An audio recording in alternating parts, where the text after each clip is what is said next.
Hello students, today we are going to see topic number 13, vibrations produced in a string. This is like a vibrations produced in a pipe closed at one end, pipe open at both ends, air columns is there. Here the string, vibrating string, sonometer practical, we have seen that this is the length, L is the length of the vibrating string, and how many ways this string can vibrate. So is the first way, this one is the second way, this one is the third way, and more ways are there. But first three modes or types we are going to see. Here, when a stretched string, this one is the string, and its end points, vibrating string, its end points are just in between the movable bridges. Here this one is also and this one is also, the two movable bridges are kept, and so this one is only the vibrating string. We know that in during the previous year we have seen in 11th that transverse wave produced along the string मध्ये जी transverse wave तयार होते travelling with velocity V, की त्या string मध्ये velocity वेव्हचा velocity v असतो. This velocity of wave depends upon tension T applied to the string. म्हणजे sonometer wire स्ट्रिंगला जे वजन लावलेलं असतं त्याच्यावर ही व्हेलॉसिटी अवलंबून असते. म्हणजे बघा, स्ट्रिंग म्हणजे ही स्ट्रिंग आहे, तर हिच्यामध्ये वेव्ह, ट्रान्सवर्स वेव्ह ची जी व्हेलॉसिटी आहे, ट्रॅव्हलिंग व्हेलॉसिटी, तर ती कोणावर अवलंबून असते? Velocity depends upon tension T applied to string. किती वजन लावलेलं, किती ताणलेली आहे. हा, आपण वेगवेगळं वजन लावू शकतो, 2.5 किलोग्राम्स किंवा 3 किलोग्राम्स किंवा 3.5 किलोग्राम्स वगैरे असं. आणि दुसरी गोष्ट टेन्शन टी वर अवलंबून असते, आणि दुसरी गोष्ट मास पर युनिट लेंथ. आता ह्याला small m is the mass per unit length, और it is also called as linear density of the string, that is m. Linear density म्हणजे काय? तिचं मास अपॉन लेंथ, तिची लेंथ, याला म्हणतात मास पर युनिट लेंथ किंवा linear density. हा small m काय आहे? मास पर युनिट लेंथ, म्हणजे total mass of the string divided by total length of the string, that will give you mass per unit length. Unit length चे जे मास असेल त्याला म्हणायचं small m. T is the tension applied to the string and V is the velocity of the transverse wave formed. The waves formed along the string are stationary waves. ह्या string मध्ये ज्या waves तयार होतात त्या stationery waves प्रकारच्या असतात. का? तर बघा, ड्यू टू, कारण की superposition of incident and reflected waves. या ठिकाणी सुपरपोजिशन होतं, म्हणजे ही जाणारी वेव्ह आणि ती नोड पॉइंटला रिफ्लेक्ट होते आणि परत इकडच्या नोड पॉइंटला येते. म्हणजे ड्यू टू रिफ्लेक्शन ही स्टेशनरी वेव्ह तयार होते. Incident wave and this one is the reflected wave ने स्टेशनरी वेव्ह तयार होते. The string can vibrate in different ways. String वेगवेगळ्या प्रकारे व्हायब्रेट करता येते, हा, वेगवेगळ्या मार्गाने, विथ डिफरंट फ्रिक्वेन्सीज. आता बघा, इथं एकच लूप तयार झालेला आहे, इथं 2 लूप्स तयार झालेले आहेत, इथं 3 लूप्स तयार झालेले आहेत. लेंथ मात्र, length of the string same आहे, म्हणून एका खाली एक फिगर ड्रॉप केली आहे. Length of the string is same in every mode. Length of the string is same in every mode, but the number of loops formed are different. If a single loop is formed, frequency is less and wavelength is more. In next mode, frequency again increases, so wavelength again decreases. Here also frequency increases and again wavelength decreases. Frequency increases, wavelength decreases. आता ही जी wave आहे हिची wavelength म्हणजे असा पूर्ण मोठा अजून दुसरा loop तयार होईल तेव्हा ती लॅम्बडा असेल वेवलेंथ.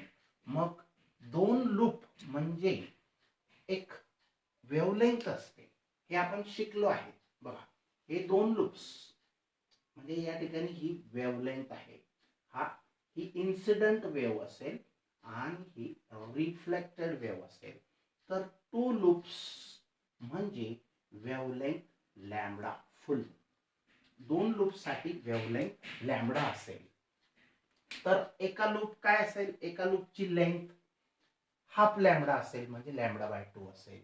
तर बघा, string can vibrate in different ways with different frequencies called as modes of vibration. Modes म्हणजे प्रकार किंवा ways the string can vibrate.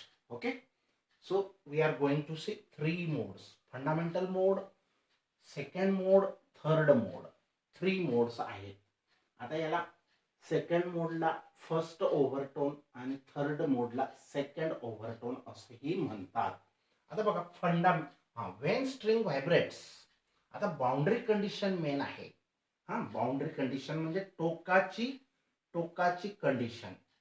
आता टोकांना नेहमी हे फिक्स्ड आहे म्हणून तिथे नोडच तयार होतात. ही बाउंड्री कंडिशन आहे टोकांना. तर बघा, वेन स्ट्रिंग व्हायब्रेट्स, जेव्हा ही स्ट्रिंग व्हायब्रेट होईल, जेव्हा आपण ट्युनिंग फॉर्क टच करतो सोनोमीटर बॉक्सला, तर तेव्हा ही स्ट्रिंग व्हायब्रेट होते आणि पेपर रायडर खाली पडतात. आपण प्रॅक्टिकल मध्ये बघितलं आहे. तर बघा, when string vibrates nodes are formed at both ends. फार महत्वाची गोष्ट आहे बघा, nodes are formed at both ends. दोघं टोकांना नोड्सच तयार होतात of string. This is boundary condition.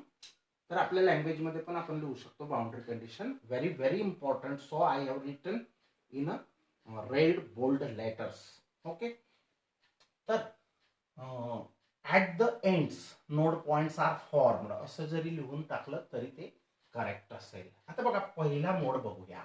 पहिला मोड म्हणजे पहिला प्रकार की ह्या स्ट्रिंगला कमीत कमी किती फ्रिक्वेन्सीने व्हायब्रेट करता येईल त्याला म्हणायचं फंडामेंटल मोड. तर बघा, द लोवेस्ट फ्रिक्वेन्सी, कमीत कमी अशी फ्रिक्वेन्सी, तिच्यापेक्षा अजून कमी फ्रिक्वेन्सीने ह्या स्ट्रिंगला व्हायब्रेट करता येणार नाही अशी जी कमीत कमी फ्रिक्वेन्सी आहे तिला फंडामेंटल फ्रिक्वेन्सी ऑफ व्हायब्रेशन असं म्हणायचं. आणि जो करस्पॉन्डिंग मोड आहे that is called as fundamental mode. बघा, आपण शिकलेलो आहे pipe closed at one end, open at both ends. तर तिथं द लोवेस्ट, तिथल्यासारखंच, the lowest frequency with which a string can vibrate is called fundamental frequency. अशी कमीत कमी फ्रिक्वेन्सी की ज्या फ्रिक्वेन्सीने ही स्ट्रिंग व्हायब्रेट होऊ शकते त्या फ्रिक्वेन्सीला फंडामेंटल फ्रिक्वेन्सी असे म्हणतात. अँड द करस्पॉन्डिंग मोड, आणि तो जो या फ्रिक्वेन्सीचा प्रकार आहे, वे आहे, मार्ग आहे, the corresponding mode is called fundamental mode. Only one loop is formed. एकच लूप तयार होतो. Only one loop forms. Okay, now figure A. I have drawn here A, B, C. See, 3 figures. The string, length of the string L is same, but the number of loops formed during first, second and third mode are different. Means frequency changes. Number of loops are increasing, means frequency is increasing. ह्याच्यापेक्षा ह्याची frequency थोडी जास्त आहे म्हणजे ह्याच्यानंतर वरची next higher frequency हीच आहे. आता बघा, इथे एक लूप तयार झालेला आहे. मग या स्ट्रिंग मध्ये अजून याच्यानंतर थोडे जास्त लूप्स किती तयार करू शकतो? 2 तयार करू शकतो. 1.5 तयार करू शकत नाही. बरोबर, 2 नंतर नेक्स्ट हायर फ्रिक्वेन्सी म्हणजे 3 लूप्स तयार करू शकतो. 2.5 लूप्स तयार करू शकत नाही. 2.5 नाही, इथं 1.5 नाही. जसं pipe closed at one end मध्ये फर्स्ट मोड मध्ये हाफ लूप आहे, सेकंड मोड मध्ये 1 फुल अँड 1 हाफ लूप आहे, आणि थर्ड मोड मध्ये 2 फुल अँड 1 हाफ लूप आहे, तर हा प्रकार वेगळा आहे स्ट्रिंग मधला. समजलं मग? तर फिगर ए मध्ये बघूया आपण. लेंथ ऑफ लूप, या लूपची length is equal to length of vibrating string. आता लेंथ ऑफ लूप ही लॅम्बडा मध्ये सांगायची असते, वेव्हलेंथ मध्ये, तर ती λ/2 आहे. λ/2 मीन्स हाफ लॅम्बडा. कारण दोन लूप्स म्हणजे लॅम्बडा, तर एक लूप म्हणजे अर्धा लॅम्बडा. अर्धा लॅम्बडा म्हणजे λ/2. आणि लेंथ ऑफ व्हायब्रेटिंग स्ट्रिंग आपण किती सपोज केली आहे, small L is the length of the string. मग लॅम्बडाची व्हॅल्यू काय येईल, हा डिवाइड 2 तिकडे मल्टिप्लाय होईल. लॅम्बडाची व्हॅल्यू आली ट्वाइस एल. परंतु आपण 11वी मध्ये एक फॉर्म्युला शिकलेलो आहे बघा, v is equal to N lambda, sound waves मध्ये, साऊंड चॅप्टर मध्ये. व्ही म्हणजे velocity of the sound wave, n is the frequency of that wave, lambda is the wavelength of that wave. This relation we have already seen, very important and basic equation. This one is v is equal to n lambda. पण v ची किंमत, v ची value तर √t/m असते. v means velocity or speed, t means tension applied to the string, ताण, वजन जे असते ते, त्याला डायन्स मध्ये कन्वर्ट करायचं, किंवा न्यूटन मध्ये किंवा डायन्स मध्ये. टेन्शनचं युनिट एसआय युनिट फोर्सेसचं आणि टेन्शनचं सेम आहे. And m is the mass per unit length. आता बघा, व्ही ची व्हॅल्यू इथं √t/m आहे आणि लॅम्बडाची व्हॅल्यू इथं आपण तयार केली 2l. हे पुट करा आता, आणि याच्यावरून n ची व्हॅल्यू फाइंड करा. मग n इज इक्वल टू काय येणार, v/λ येईल. तर n is equal to v/λ. मग v ची व्हॅल्यू टाका, n is equal to v/λ. तर v ची व्हॅल्यू आहे √t/m आणि लॅम्बडाची व्हॅल्यू आहे ट्वाइस l. पुट केली. मग याला थोडं सिम्प्लिफाय असं करूया, हा 2l थोडा वेगळा लिहूया, 1/2l. ओके, आणि हा √t/m n. तर फंडामेंटल फ्रिक्वेन्सी ही किती असते, 1/2l √t/m. तर ही फंडामेंटल फ्रिक्वेन्सी आहे. Let it be equation 1. This is the fundamental frequency. आणि आता आपण हार्मोनिकचा विचार करूया. फंडामेंटल फ्रिक्वेन्सी इटसेल्फ, ही फंडामेंटल फ्रिक्वेन्सी स्वतः इज अ फर्स्ट हार्मोनिक. म्हणजे हा n, n ची व्हॅल्यू काय आहे, 1/2l √t/m. तर हा n 1n म्हणजे n ला आपण 1n लिहू शकतो. मग 1 म्हणजे इथं हार्मोनिक आहे. Fundamental frequency itself, this one is the fundamental frequency and itself it is a first harmonic. Okay, now start to second mode. Second mode means a first overtone. म्हणजे याच्यानंतरची पुढची पायरी जी आहे ती फर्स्ट ओव्हरटोन. आता बघा, in this mode contains 2 loops. इथं 2 loops तयार झालेले आहेत. लेट, मग याच्यापेक्षा याची फ्रिक्वेन्सी वेगळी आहे. मग इथं आपण n याची फ्रिक्वेन्सी n मानली होती ह्या केससाठी, तर दुसऱ्या केससाठी n1 मानूया. वेव्हलेंथ आपण लॅम्बडा सपोज केला होता ह्या मोडसाठी, तर पुढच्या मोडसाठी λ1 सपोज करूया किंवा मानूया. मग n1 आणि λ1 एवढा चेंज करायचा आहे, बाकी सगळं असंच आहे.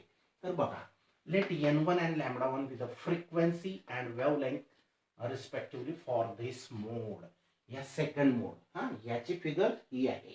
फर्स्ट मोडची फिगर ही आहे आणि हा थर्ड मोडची फिगर ही आहे. आपण फिगर बी बघा, ही फिगर बी आहे. तर इथं एक 2 लूप्स तयार झाले म्हणजे फुल ही लेंथ किती आहे, λ1 आहे, किंवा लॅम्बडा आहे. फुल वेव्हलेंथ म्हणजे लॅम्बडा. पण आपण ह्या मोडसाठी ह्याच्यापेक्षा ही वेव्हलेंथ वेगळी आहे, याची वेव्हलेंथ मोठी आहे. कारण असे 2 लूप्स तयार झाले असते याच्यासारखा अजून एक, तर ती वेव्हलेंथ लॅम्बडा राहिली असते. एकच लूप तयार झाला म्हणून λ/2. इथं 2 लूप्स तयार झाले पण वेव्हलेंथ ही वेगळी आहे याच्यापेक्षा, म्हणून याला λ1 नाव दिलं किंवा सपोज केलं, मानलं आपण. तर let n1 and λ1 with the frequency and wavelength for this mode. मग आता हा फॉर्म्युला जनरलाइज, आपल्याला माहित आहे लेंथ ऑफ द लूप या लूपची length is equal to length of vibrating string. Length of loop, जितके लूप असतील दोघं लूप्सची लेंथ लॅम्बडा मध्ये सांगायची असते. ती किती आहे? आपण लॅम्बडा 1, कारण फुल 2 लूप्स म्हणजे 1 लॅम्बडा असतो आणि याच्यापेक्षा वेगळी वेव्हलेंथ आहे म्हणून याला 1 आपण ट्रीट करतोय. म्हणून length of loop is lambda 1. But the length of string, length of vibrating string is small L. मग याच्यावरून एल ची व्हॅल्यू लॅम्बडा 1 पुटअप करू शकतो आपण. तर बघा, किंवा लॅम्बडा 1 ची व्हॅल्यू एल आपण पुटअप करू शकतो. आता बघा, but V is equal to N lambda. आता V is equal to N lambda हा 11वी मध्ये शिकलेला फॉर्म्युला आहे. आता इथं फ्रिक्वेन्सी आणि वेव्हलेंथ ह्या मोडसाठी वेगळी आहे. हा, वेव्हलेंथ कमी आहे पहिल्या मोडपेक्षा, याची वेव्हलेंथ कमी आहे. पण वेव्हलेंथ कमी झाली म्हणजे काय होईल? फ्रिक्वेन्सी वाढते. तर मग फ्रिक्वेन्सी n1 आपण ट्रीट केलेली आहे आणि वेव्हलेंथ लॅम्बडा 1 ट्रीट करतोय. मग ह्याच्यावरून n1 ची व्हॅल्यू कशी तयार होईल? v is equal to n1 lambda 1 वरून n1 ची व्हॅल्यू v अपॉन लॅम्बडा 1 तयार होईल. ही बघा, हा इथे लिहिलेली आहे. n1 is equal to, from this n1 is equal to v upon lambda 1. पण v ची व्हॅल्यू किती असते? Under root of t by m असते.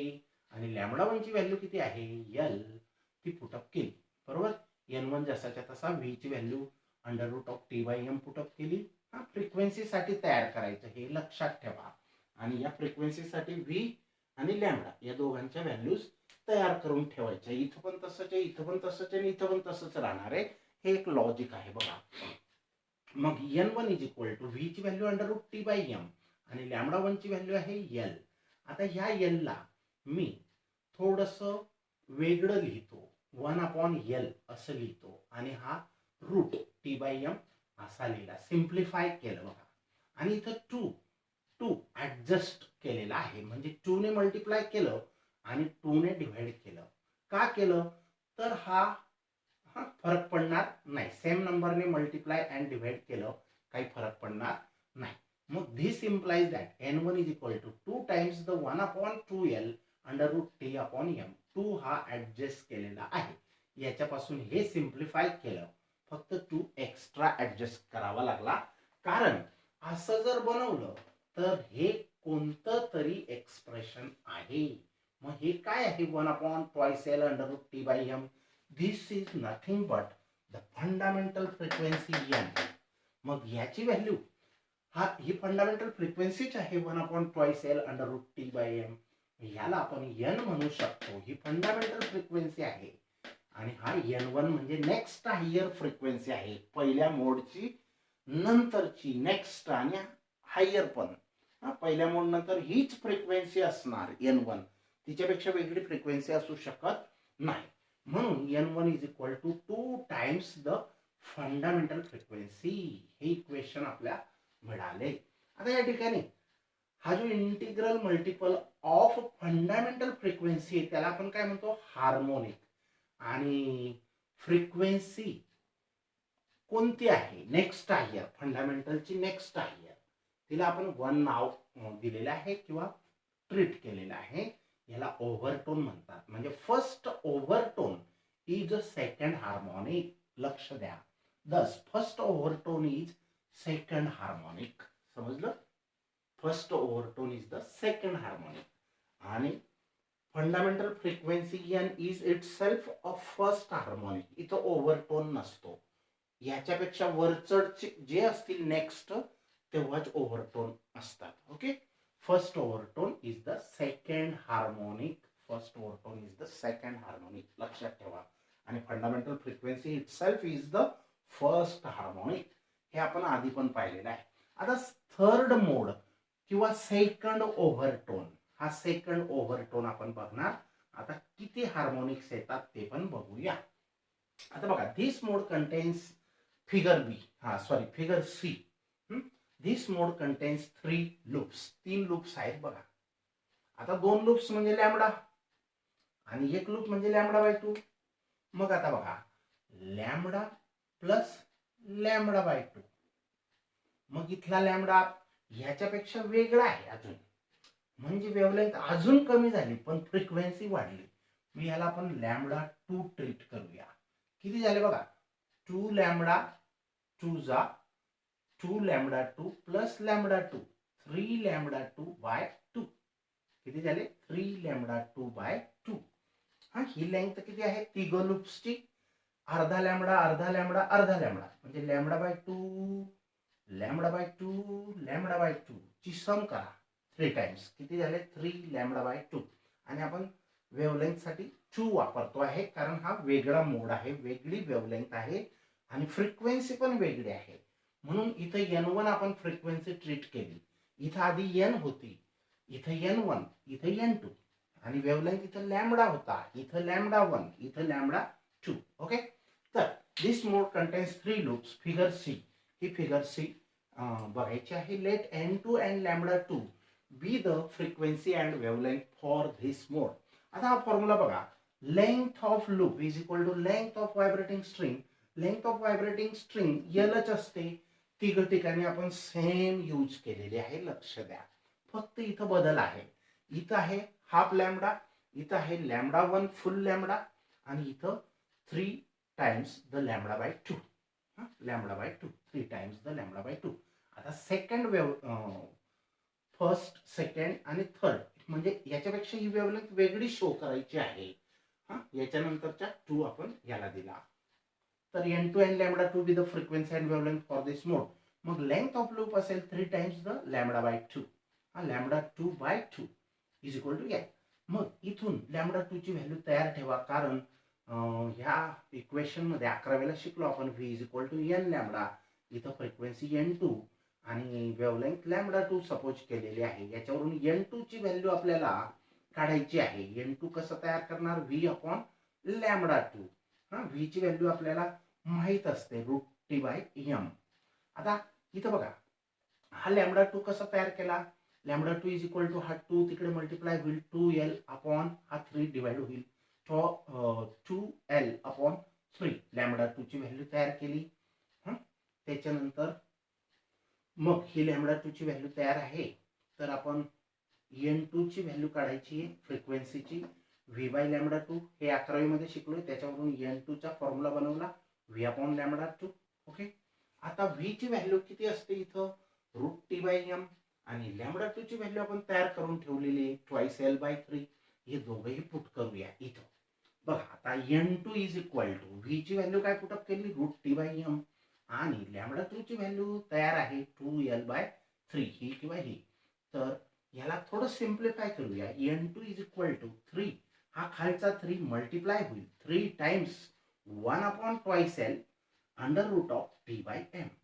आता हा 3 टाइम्स याला वेगळं लिहिलं आणि याला वेगळं लिहिलं तर लिहिण्याचा हेतू पर्पज काय आहे, कारण हे काहीतरी अगोदर झालेलं आहे. हे काय आहे, ही तर फंडामेंटल फ्रिक्वेन्सी आहे 1/2l under root of t/m आणि याला आपण n म्हटलं.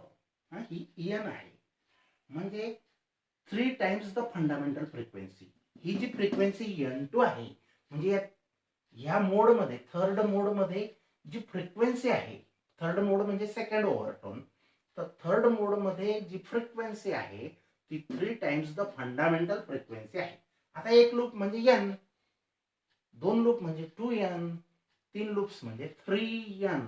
ओके, आता इथं n2 2 मीन्स ओव्हरटोन आहे म्हणजे सेकंड ओव्हरटोन आणि 3 जो आहे तो हार्मोनिक आहे. ओके, मग second harmonic is the second overtone is the third harmonic. Okay, thus the second overtone is the third harmonic. आता इथपर्यंत आपलं एंड झालं एक्सप्रेशन टोटल तिघ मोड्सचं. पण याच्यावरून आपण काय शिकलो, इम्पॉर्टंट फॅक्ट बघा. From equation 1 2 3, equation number 1, equation number 2, equation number 3, we can say that या तिघ इक्वेशन वरून आपण सांगू शकतो की all harmonics are present in case of a stretched string. all harmonics. आता बघा 1 2 3, मग इथं फक्त इवन आहे का, नाही. फक्त ऑड आहेत का, ते पण नाही. म्हणजे 1 आणि 3 ऑड पण आहेत आणि इवन हार्मोनिक पण आहेत, म्हणजे all harmonics are present in case of a stretched string and the frequency in general. जर तुम्हाला नेक्स्ट अजून याच्यापेक्षा नेक्स्ट भरपूर टाइप्स असतील, फक्त आपल्याला सिलेबसला 3 आहे, पण जर फ्रिक्वेन्सी ऑफ पिथ ओव्हरटोन पाहिजे असेल तर पी जो घेणार त्याच्यापेक्षा एकाने वाढ करायची. म्हणजे आता बघा, हा 2a हा 3, म्हणजे हा 3 हा 2 मध्ये एक ऍड केला, p+1. इथं जो ओव्हरटोन असेल त्याच्यापेक्षा एकाने जास्त हार्मोनिक असेल. लक्षात ठेवा, हा जनरल फॉर्म्युला आहे. कोणता पण ओव्हरटोनची फ्रिक्वेन्सी आपण फाइंड आउट करू शकतो.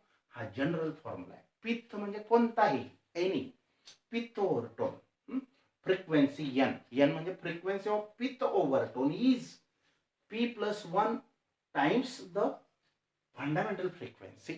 This is the generalized formula. Now we'll stop here. Okay.